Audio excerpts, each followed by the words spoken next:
السلام علیکم ورحمۃ اللہ وبرکاتہ۔ عزیز طلبہ و طالبات، آج ہم ہشتم جماعت کا جنرل سائنس اس کے پہلے دن کا برج کورس میں جو چیز دی گئی اس کو دیکھنے جا رہے ہیں۔ آج ہشتم جماعت کا برج کورس کا پہلا دن، اس میں ہمیں نباتات میں توافق، حیوانات میں توافق، جانداروں میں جماعت بندی، یہ نکات دیکھنے ہیں۔ توافق کہتے ہیں اپنے آس پاس کے ماحول سے جانداروں کا ربط، تعلق اور اس میں اپنے آپ کو ڈھالنا۔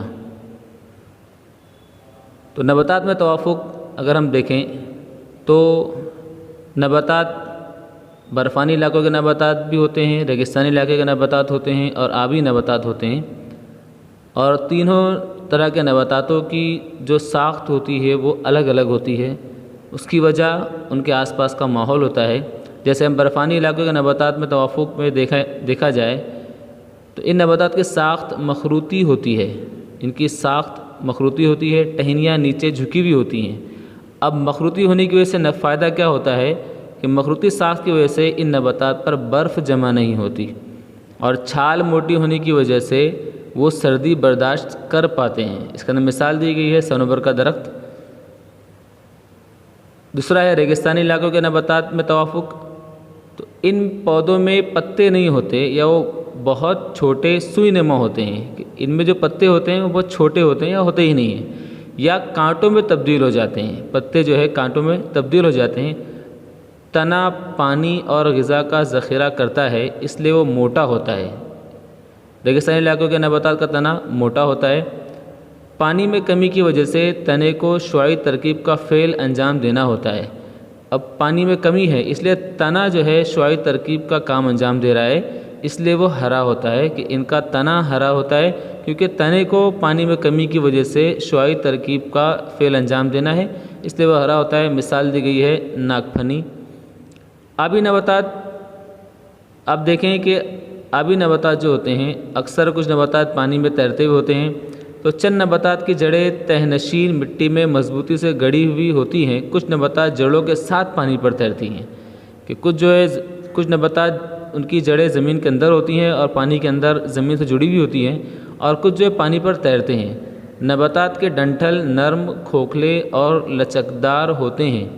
پتوں کے ڈنٹھل اور تنوں میں پائے جانے والے ہوا کے خانے نباتات کو تیرنے میں مدد کرتے ہیں۔ اب ڈنٹھل نرم اور کھوکھلے ہونے کی وجہ سے کیا ہوتا ہے کہ اس میں ہوا ہوتی ہے، اور ہوا کے خانوں کی وجہ سے وہ نباتات پانی پر تیرتے ہیں، آسانی سے تیر پاتے ہیں۔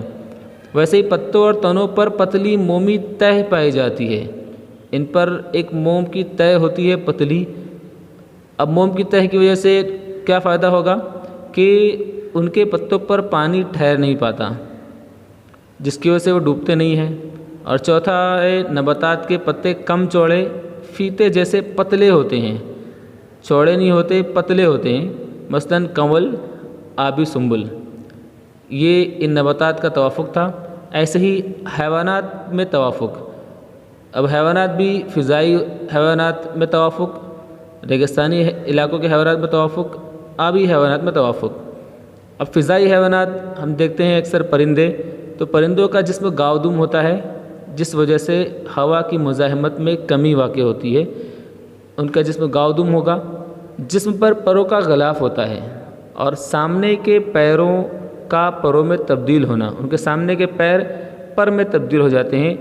کھوکھلی ہڈیاں ہوتی ہیں ان کی، جس کی وجہ سے جسم ہلکا ہوتا ہے اور اڑنے میں مدد ملتی ہے، کہ فضائی حیوانات کی ہڈیاں کھوکھلی ہوگی، جس کی وجہ سے انہیں اڑنے میں مدد ملتی ہے۔ مثال دی گئی ہے کبوتر، طوطا وغیرہ۔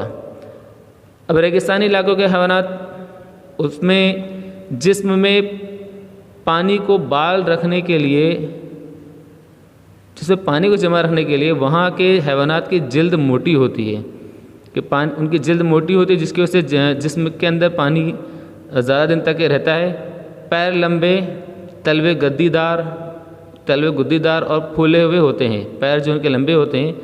ناک پر جلد کی جھالر ہوتی ہے۔ اب ظاہر سی بات ہے ریگستانی علاقوں کے اندر دھول اور ریت بہت اڑتی ہے، جس کی وجہ سے ان کے ناک پر جلد کی جھالر ہوتی ہے، پپوٹے لمبے اور موٹے ہوتے ہیں جس کی وجہ سے آنکھوں کے اندر اور ناک میں مٹی اور ریت کے ذرات جا نہیں پاتے، جیسے مثال دی گئی ہے اونٹ وغیرہ۔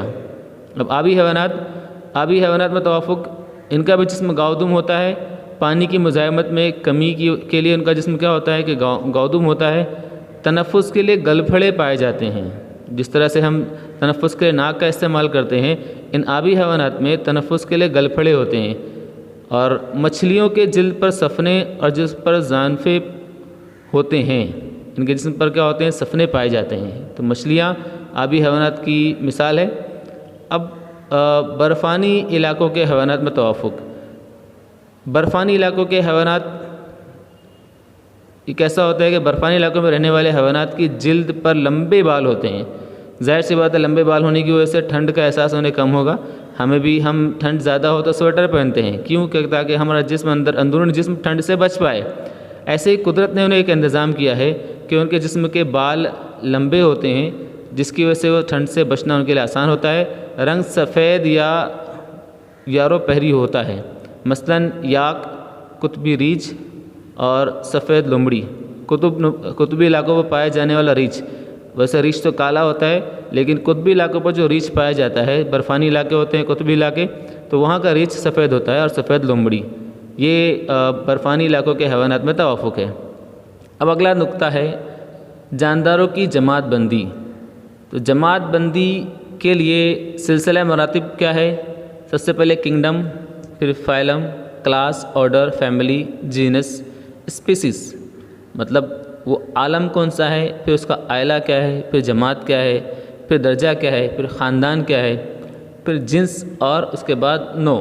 جیسے یہاں دیا گیا ہے عام کنگڈم پلانٹائے کا ہے، اس کا فائلم اینتھوفائلیا ہے، اور کلاس ڈیکلوڈینائے ہے، اور درجہ اسپینڈلس ہے، اور فیملی اناکارڈائس ہے، اور جینس مینگیفیرا، اور اسپیسیز انڈیکا۔ ایسے ہی انسان کا کنگڈم اینیمیلیا ہے، عائلہ کورڈاٹا ہے، جماعت میملین ہے، درجہ پرائمیٹس ہے، خاندان ہومینیڈائے ہے، اور جنس ہومو ہے، اور نو اسپائنس ہے، سیپنس ہے اس میں۔